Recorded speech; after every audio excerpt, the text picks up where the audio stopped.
So, if you could please tell me about yourself. Where are you from originally? Where are you living and working now? My name is Heidi Banerjee. I'm originally from Taiwan. I came to the US to do my doctoral program. Oh, more than 10 years ago. So it's been a while.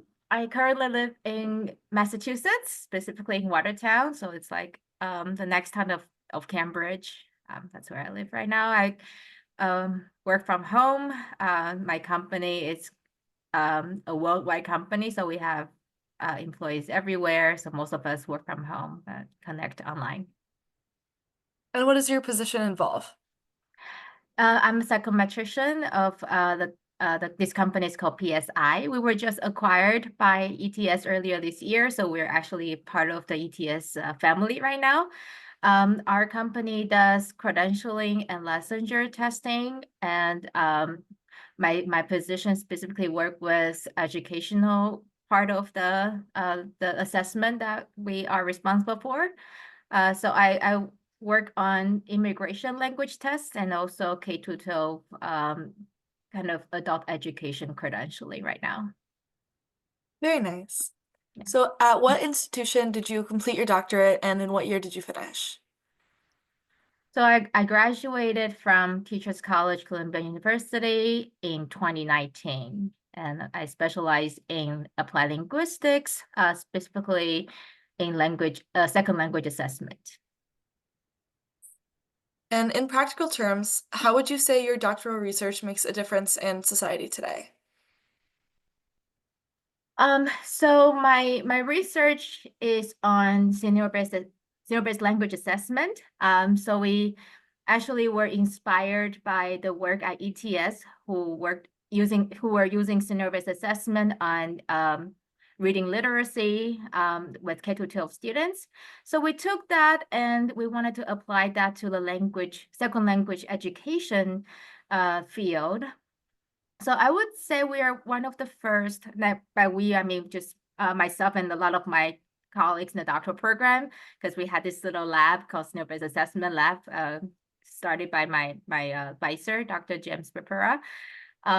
So a lot of us were using scenario-based assessment to kind of try to expand our understanding of how test takers would use language in real life by creating realistic scenarios for them to use their language. So I would say, in a way, we kind of make an impact on on our understanding of how test takers or second language learners would use their language in real life, and at the same time, kind of just um, promote assessment in a way that is useful and meaningful for test takers. So that not just for them as a test taking experience, but also for them to learn something and for them to be able to demonstrate their skills as they would in real life situations. So I think And that's pretty cool. that is, and it's a very direct impact too. You can really see where that growth is being made. What advice or what did receiving the TIRF DDG award mean to you? That meant a lot. um, both, as a recognition of the work that I was working on, because it's always nice to be recognized that your work is important. Um, and so there's that. And like financially speaking, I think I speak for a lot of the doctoral students that having financial sponsorship is always critical, especially in the data collection stage. Anytime you need test taker involvement, there's always monetary incentives that are kind of, it's not required, but it's nice to offer so that test people will want to take your test or want to help you with your study. So I think the having that grant was really, really helpful for me to be able to finish my study. What advice would you give people who want to engage in research in our field? Um, I would say, there are a lot of things are changing right now. There's AI in, language classrooms. There's the use of mobile apps. There's also the changing landscape of where international students go to and come from.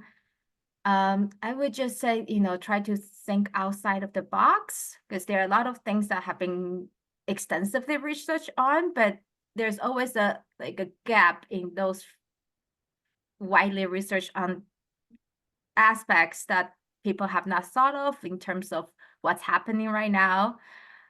So I would say, apply what you experience as a current scholar, and try to see if anything that has been researched on can be updated with our new understanding of the world. Yeah, so I would say, just read a lot. Definitely, do your research, and you cannot just invent something when people actually already did the work before. But no, so do your research. But if you find something that and probably not true anymore, or something that can be updated, just go ahead and see if that's the case with your research. And would that advice be any different for inexperienced researchers versus those who might have more experience? Uh, I think those who have had a lot of experience doing research probably would already know to do your research before proposing any research questions. I think new scholars you tend not to be as used to doing extensive research, background reading, for example, before jumping into a research question or a research proposal. So maybe a little different, but I think the idea, the foundation is still the same for everybody.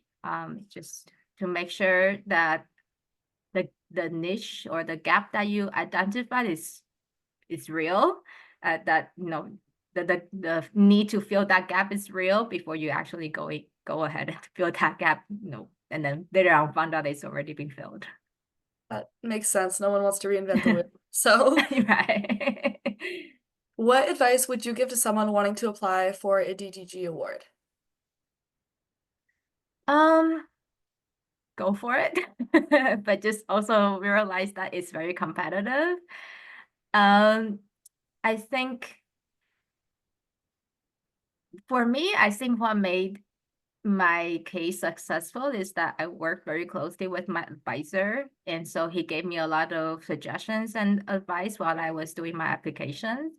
I'm not sure if that's the case for all the awardees, but for me, having Jim's input and his recommendation letter for sure was really, really helpful for me to actually get the grant.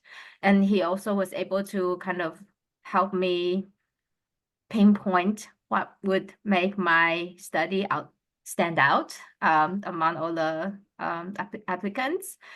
So I say if you have that relationship with your advisor, definitely loop them in and see if they can help you identify um, the strength of your application. And also, I would say read through the past awardees and just kind of see what makes their study stand out, and why they kind of just identify why they might have won, or what in their study caught the um, panels or judges eye, and I think that could maybe give some inspirations. And um, yeah, then I think that's my advice. And I think another thing is prepare early. don't don't don't scramble your application the last minute, because I think I remember having to fill a lot of forms and having to putting a lot of information.